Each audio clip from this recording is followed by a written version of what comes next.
बाबा, आज येताना बासुंदी घेऊन या ना. अगं, कालच आपण आईचा वाढदिवस होता म्हणून आणली होती ना.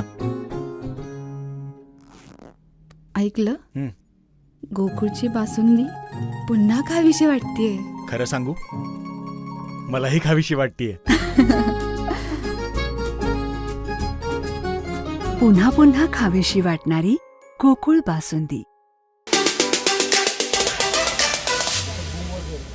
महाराष्ट्रामध्ये 30% मराठा समाज आहे आणि मराठा समाज एवढ्या वर्षानंतरही आज हवी तशी प्रगती करू शकला नाही.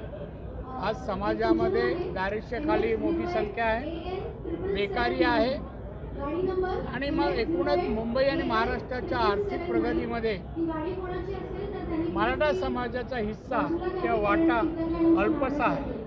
त्यामुळे आर्थिक प्रगती नोकरीपेक्षा व्यवसायाच्या माध्यमातून करावा आणि व्यवसाय लहान असो मोठा असो मेहनत परिश्रमाने आपण तो व्यवसाय यशस्वी करावा, म्हणजे आर्थिक सुबत्ता मराठा समाजामध्ये येईल असं माझं मत आहे. कुणबी मराठा संदर्भात जो आता वाद आहे मी त्या मताचा नाही आहे. मराठा समाजातला कुठलाही माणूस स्वतःला कुणबी म्हणून घेणार नाही आणि कुणबींचं आरक्षण नको आहे.